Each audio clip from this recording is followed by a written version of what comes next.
on Sports Channel America. And his opponent, weighing in at 280 pounds, from Roanoke, Virginia, Mr. USA, Tony Atlas. This is Joey Styles at ringside with Dapper Don Apollo in the ring. We see right now Paul Perez awaiting the arrival of his opponent, 280-pound former Mr. USA, Tony Atlas. Don Apollo, this has got to be your kind of man. I love Tony Atlas, very good friend of mine. Take a look at him. He's chiseled, hard as a rock, and mean as they come. That's one mean man, definitely, Don Apollo. Let me ask you a question. Where is his manager, the BBB, Tony Rumble? Well, let's put it like this. I know where Tony Rumble is. Tony Atlas knows where Tony Rumble is, and I ain't going to tell you. Well, you're a great help. I'm so glad they sent you down to ringside to work with me. Well, Tony Atlas has something to say to the fans. Why don't I just keep quiet for a second? I have never in my entire life seen so many ugly people in one spot. I think he's looking at you, Don. I think not, because I'm the dapper one. Forget it. Tony Atlas is a very good friend of mine. Wouldn't cut on me in that way. Well, I'm sorry. It looks like we're ready to lock up here. Paul Perez may be a little apprehensive about locking up with Tony Atlas. I know I would be. 280 pounds, and they lock up in the center of the ring. Paul Perez with a side headlock on Tony Atlas. Atlas won't stay in this long, I can tell you that much, as, well, rather than throwing off Paul Perez, he opts to go to the ropes and have the referee break the hold. Well, why not? Any way you can get out of the hold, why not do it? You go to the ropes, get out of it. Yes, but a good wrestler like Tony Atlas, shouldn't he have tried to escape from the hold or push off Paul Perez? Well, I mean, why would he have to use the referee to break the hold?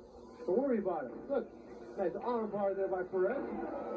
Well, Paul Perez obviously did a little research. I mean, if you're going to take on a man who outweighs you by a good 40 pounds, you might as well go to work on one of his arms and try to give him a little hindrance to work with. And once again, Tony Atlas going to the rope, have the referee break the hold. Well, why not? Like I said before, if you can get away with it, do it. That's it, Tony. Tell these humanoid people out there to shut up. There goes Tony bad-mouthing me down at ringside. Well, he knows better. He don't like you. And Paul Perez is put up in the corner by Tony Atlas. I don't think we'll see a clean break. Whoa! Big shot to the chest, and one to the gut by Tony Atlas. And a third to the back of the neck. Tony Atlas just driving ahead of Paul Perez into the mat. Oh, I like this. Gouging him right by the mouth. He's got the 5 count to use to his advantage, and Tony Atlas will take every advantage he can get. Well, I'm not much of a betting man, but if I had a few bucks, I'd put it down that we're not going to see Tony Atlas. Whoa, big headbutt there. Like I said, we're not going to see Tony Atlas throwing too many flying head scissors or drop toe holds. Straight ahead kind of wrestling. He's straight ahead. He's a power wrestler. Whips him in. Comes off. Oh, big clothesline by Tony Atlas that floors Paul Perez, and look at the size of his lat. And when you catch a clothesline by the man of Tony Atlas size, 23, 24 inch arms, you're going down, and you're going down hard.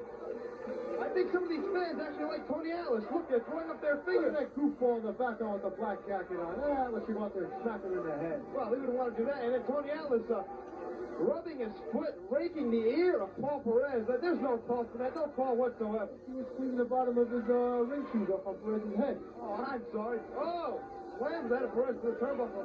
Perez has no clue where he is. And Tony Atlas with a blatant choke. The referee's got to break that. Where's the 5 count, ref? Look at Perez squirming in pain. Atlas is enjoying this thoroughly. Well, Atlas is definitely the kind of man who enjoys his work. Whoa! Paul Perez trying to mount an offense. Knee to the midsection, falls up with a forearm. More knees to the midsection. Maybe he feels that is the weak point on Tony Atlas. I can't see one. Atlas reverses the Irish whip. Whoa, whoa. Tony Atlas, big slam on Paul Perez, throwing him around like a sack of potatoes. Very large sack of potatoes. Paul Perez is no lightweight himself. He was around the 250, 255 mark. Definitely, but 255 pounds to Tony Atlas is nothing at all. This is a man who bench presses close to that 600-pound mark. And I think Paul Perez is going up and over, and a nice suplex. 1, 2, and that's it. Tony Atlas finishes Paul Perez. A little extracurricular activities makes blatant chokehold just to remember Tony Atlas by. Now, what's the call for this? The match is over. He's beaten the man. He's beaten him cleanly with no problem. Why humiliate him by jumping over the top rope like this? What is his idea? Why would he do something like that, Don Apollo? Because he wants to win for himself, something you wouldn't know.